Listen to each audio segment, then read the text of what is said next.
नमस्ते भक्तों, राधे राधे। जय श्री कृष्ण, जय दुर्गा माता। आपका हार्दिक स्वागत है। प्रिय भक्तजनों, सनातन धर्म में शारदीय नवरात्रि के शुभ पावन पर्व का बहुत ही विशेष महत्व है। इस पर्व को बड़े ही धूमधाम से मनाया जाता है। दोस्तों, आपको बता दें कि प्रत्येक वर्ष में कुल 4 नवरात्रियां आती हैं, जिनमें 2 गुप्त नवरात्रियां होती हैं। जो लोग गुप्त नवरात्रि के बारे में नहीं जानते, उन्हें बता दें कि गुप्त नवरात्रि को तंत्र साधना के लिए सर्वोत्तम माना जाता है। इसके अलावा अन्य 2 नवरात्रियां चैत्र नवरात्रि और शारदीय नवरात्रि कहलाती हैं, जिनका सनातन धर्म में विशेष महत्व है। आश्विन मास के शुक्ल पक्ष की प्रतिपदा तिथि से शुरू होने वाली नवरात्रि को शारदीय नवरात्रि कहा जाता है। प्रिय मित्रों, यह शुभ पर्व 9 दिनों तक चलता है और इन 9 दिनों में मां दुर्गा के 9 अलग अलग स्वरूपों की आराधना की जाती है। इनमें मां शैलपुत्री, ब्रह्मचारिणी, चंद्रघंटा, कुष्मांडा, स्कंदमाता, कात्यायनी, कालरात्रि, महागौरी और सिद्धिदात्री शामिल हैं। हालांकि पंचांग में कभी-कभी 2 तिथियां एक साथ पड़ने के कारण नवरात्रि 9 दिन की होती है, तो कभी 10 दिन की। भक्तजन इस पावन पर्व का बेसब्री से इंतजार करते हैं, क्योंकि इन शुभ दिनों में मां दुर्गा धरती लोक पर निवास करती हैं। इस दौरान साधक माता रानी का भव्य स्वागत करते हैं और उनकी महिमा का गुणगान करते हैं। मां अम्बे हर पल अपने भक्तों का ख्याल रखती हैं, उनकी देखभाल करती हैं। भक्त मां दुर्गा की पूजा अर्चना करते हैं। वैसे तो रोजाना मां की पूजा की जाती है, लेकिन नवरात्रि के पवित्र दिनों में श्रद्धा भाव से पूजा करने का महत्व और भी बढ़ जाता है। ऐसा करना विशेष फलदायी होता है, क्योंकि इन दिनों में मां दुर्गा की पूजा से जल्दी लाभ मिलता है।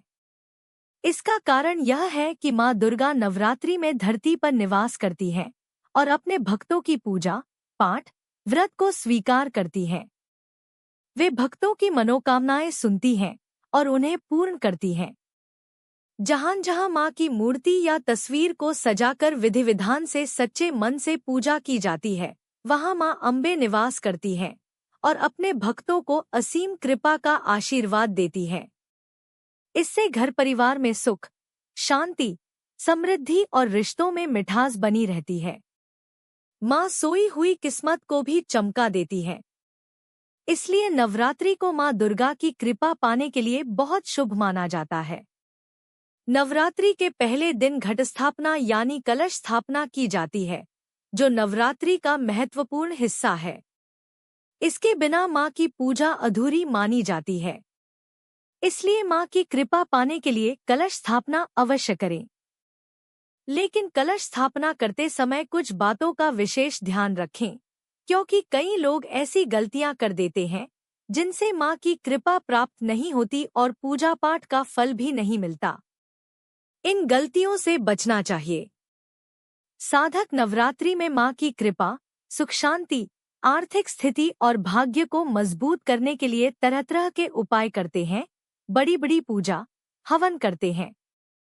लेकिन दोस्तों, अगर आप सच्चे मन से पूजा करें और फिर भी उसका फल न मिले, तो कैसा लगेगा? बुरा लगेगा ना? शास्त्रों में कुछ ऐसी चीजों का वर्णन है जो नवरात्रि के दौरान घर में नहीं होनी चाहिए, क्योंकि इन्हें प्राचीन काल से अशुभ माना जाता है। अगर आपके घर में ये चीजें होंगी, तो चाहे आप कितनी भी पूजा पाठ या हवन कर लें, उसका फल नहीं मिलेगा। बल्कि आप पाप के भागी बन सकते हैं और जीवन में कठिन समस्याओं का सामना करना पड़ सकता है। इससे मां की कृपा भी प्राप्त नहीं होगी, जिससे शुभ सौभाग्य दुर्भाग्य में बदल सकता है।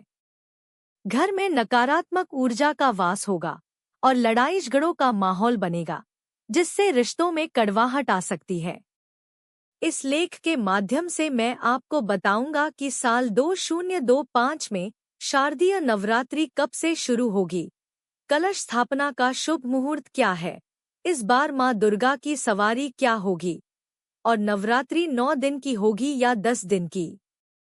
साथ ही वह कौन सी चीज है जो नवरात्रि में घर में बिल्कुल नहीं होनी चाहिए, जिससे पूजा पाठ का फल नहीं मिलता और जीवन में अशुभ परिणाम देखने को मिलते हैं? इससे माता लक्ष्मी का वास भी घर में नहीं होता। कई भक्तों ने हमसे पूछा कि क्या नवरात्रि में पितरों की तस्वीर घर से निकाल देनी चाहिए? इस लेख में आपको 2025 की शारदीय नवरात्रि की संपूर्ण जानकारी मिलेगी। यह जानकारी आपके लिए बहुत महत्वपूर्ण है, इसलिए इसे अंत तक जरूर पढ़ें। इससे आपकी सारी कंफ्यूजन दूर हो जाएगी और सभी सवालों के जवाब मिल जाएंगे।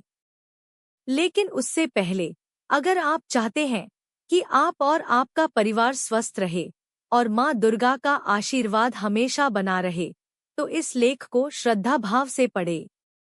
कमेंट में सच्चे मन से जय दुर्गा माता लिखकर अपने पूर्वजों के प्रति श्रद्धा प्रकट करें। इस जानकारी को अपने दोस्तों, भाइयों, बहनों और बड़ों के साथ जरूर साझा करें ताकि उन्हें भी इसका लाभ मिले। शारदीय नवरात्रि 2025 महत्वपूर्ण जानकारी।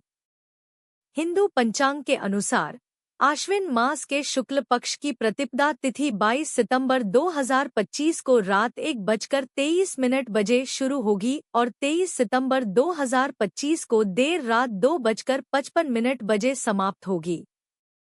उद्या तिथि के अनुसार शारदीय नवरात्रि 22 सितंबर 2025 से शुरू होगी और 2 अक्टूबर 2025 को दशहरा और दुर्गा विसर्जन के साथ समाप्त होगी। घट स्थापना का शुभ मुहूर्त। नवरात्रि के पहले दिन घट स्थापना या कलश स्थापना की जाती है, जो बहुत शुभ मानी जाती है। 22 सितंबर 2025 को सुबह 6:09 बजे से 8:06 बजे तक घट स्थापना का शुभ मुहूर्त है। इस दौरान लगभग 1 घंटा 56 मिनट का समय मिलेगा। इस शुभ मुहूर्त में कलश स्थापना करें और माता रानी का स्वागत करें। अभिजीत मुहूर्त 22 सितंबर को सुबह 11:49 से दोपहर 12:38 तक। शुक्ल योग सुबह से शाम 7:58 बजे तक। ब्रह्मा योग शाम 7:58 बजे से 23 सितंबर को रात 8:22 बजे तक। कन्या लग्न मुहूर्त 22 सितंबर को सुबह 6:09 बजे से 8:06 बजे तक। नवरात्रि कितने दिन की होगी? कई भक्तजन सोच रहे होंगे कि इस बार नवरात्रि 9 दिन की होगी या 10 दिन की। आपको बता दें कि 2025 में शारदीय नवरात्रि पूरे 10 दिन की होगी। यह 22 सितंबर से शुरू होगी और महानवमी 1 अक्टूबर 2025 को होगी, जब हवन आदि किया जाएगा। विजयादशमी यानी 2 अक्टूबर 2025 को व्रत का पारण होगा। माँ दुर्गा की सवारी। धार्मिक मान्यताओं के अनुसार इस बार माँ दुर्गा हाथी पर सवार होकर आएंगी। माँ का हाथी पर आगमन अत्यंत शुभ माना जाता है। यह संकेत देता है कि साल भर अच्छी वर्षा होगी, किसानों को भरपूर उपज मिलेगी, देश दुनिया में स्थिरता और शांति बनी रहेगी, राजनीतिक अस्थिरता कम होगी, जनता के जीवन में सकारात्मक परिवर्तन होंगे। माँ दुर्गा अपने भक्तों को सुख, समृद्धि और सफलता प्रदान करेंगी और अपना आशीर्वाद बनाए रखेंगी। नवरात्रि 2025 की तिथियां और माँ के स्वरूप। 22 सितंबर 2025 माँ शैलपुत्री की पूजा। 23 सितंबर 2025 माँ ब्रह्मचारिणी की पूजा। 24 सितंबर 2025 माँ चंद्रघंटा की पूजा। 25 सितंबर 2025 माँ चंद्रघंटा की पूजा, तृतीया तिथि 2 दिन होने के कारण। 26 सितंबर 2025 माँ कुष्मांडा की पूजा। 27 सितंबर 2025 माँ स्कंदमाता की पूजा। 28 सितंबर 2025 माँ कात्यायनी की पूजा। 29 सितंबर 2025 माँ कालरात्रि की पूजा। 30 सितंबर 2025 माँ महागौरी की पूजा।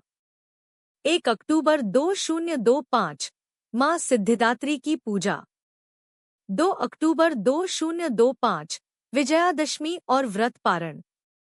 नोट: इस बार तृतीया तिथि 2 दिन 24 और 25 सितंबर रहेगी, इसलिए दोनों दिन माँ चंद्रघंटा की पूजा होगी। नवरात्रि में घर से हटाएं ये चीजें। शास्त्रों में कुछ ऐसी चीजों का वर्णन है जो नवरात्रि के दौरान घर में नहीं होनी चाहिए, क्योंकि ये नकारात्मक ऊर्जा को आकर्षित करती हैं और बने बनाए कार्यों में बाधा डालती हैं। आइए जानते हैं। 1. सूखे पेड़ पौधे। अगर आपके घर, आंगन या बालकनी में सूखे या मुरझाए पेड़ पौधे हैं, तो उन्हें तुरंत हटा दें। ये नकारात्मक ऊर्जा को आकर्षित करते हैं, जिससे जीवन में अशुभ परिणाम, अशांति और रिश्तों में कड़वाहट आ सकती है। नवरात्रि में इनका प्रभाव और बढ़ जाता है, जिससे आर्थिक स्थिति और भाग्य कमजोर हो सकता है। इनकी जगह हरे भरे पौधे लगाएं। 2. खंडित मूर्तियां। घर के पूजा मंदिर में टूटी हुई मूर्तियां रखना अशुभ है। ऐसी मूर्तियों की पूजा का कोई फल नहीं मिलता। इन्हें पवित्र नदी में प्रवाहित करें और नई मूर्तियां स्थापित करें। खंडित मूर्तियां रखने से मानसिक तनाव, स्वास्थ्य समस्याएं और असफलता का सामना करना पड़ सकता है। 3. तामसिक चीजें। नवरात्रि में सात्विक आचार विचार का पालन जरूरी है। घर में शराब, नकारात्मक तस्वीरें या तामसिक भोजन जैसे लहसुन प्याज नहीं रखें। लहसुन प्याज को राहुकेतु से जोड़ा जाता है, इसलिए इन्हें नवरात्रि में न खरीदें, न खाएं और न घर में रखें। 4. पितरों की तस्वीर। कई भक्तों ने पूछा कि क्या नवरात्रि में पितरों की तस्वीर हटानी चाहिए? जवाब है नहीं। पितरों की तस्वीर को घर से हटाने की जरूरत नहीं है, बल्कि इन्हें सही स्थान पर रखना शुभ है। लेकिन बेडरूम में पितरों की तस्वीर न लगाएं, क्योंकि यह वास्तु के अनुसार अशुभ है। उत्तर दिशा में तस्वीर लगाएं, जिसमें पितरों का मुख दक्षिण दिशा की ओर हो। पूजा मंदिर में पितरों की तस्वीर लगाना भी शुभ नहीं है। तस्वीर को लटकाने की बजाय लकड़ी के स्टैंड पर रखें। 5. टूटे-फूटे डेकोरेटिव आइटम्स। घर में खराब या टूटे-फूटे डेकोरेटिव आइटम्स नकारात्मक ऊर्जा और दुर्भाग्य लाते हैं। इन्हें या तो ठीक करवाएं या घर से हटा दें। नवरात्रि में ऐसी चीजें रखना अशुभ है और आर्थिक स्थिति पर बुरा प्रभाव डाल सकता है। 6. फटे पुराने कपड़े और जूते। फटे पुराने कपड़े या जूते घर में रखना अशुभ है। इन्हें नवरात्रि में घर से निकाल दें या नदी में प्रवाहित करें। इन्हें जरूरतमंदों को दान करने से पुण्य मिलेगा और मां की कृपा प्राप्त होगी। 7. चमड़े की चीजें। चमड़े की वस्तुएं जैसे बेल्ट, बैग, जूते अशुद्ध मानी जाती हैं। नवरात्रि में इन्हें पूजा स्थल के पास न रखें और न ही खरीदें। ऐसा करने से मां की कृपा से वंचित रह सकते हैं। 8. टूटा कांच। टूटा कांच या शीशा घर में रखना अशुभ है। यह दरिद्रता और कलह को बढ़ाता है। नवरात्रि में टूटा कांच मां की कृपा को रोक सकता है। इसे तुरंत घर से हटा दें। 9. टूटी झाड़ू। झाड़ू को माता लक्ष्मी का प्रतीक माना जाता है। टूटी झाड़ू घर में दरिद्रता और नकारात्मकता लाती है। इसे नवरात्रि में घर से हटा दें, वरना मां लक्ष्मी और मां दुर्गा की कृपा बाधित हो सकती है। प्रिय भक्तजनों, अगर आपके घर में ये चीजें हैं, तो नवरात्रि में इन्हें तुरंत हटा दें, वरना पूजा पाठ और व्रत का पूर्ण फल नहीं मिलेगा।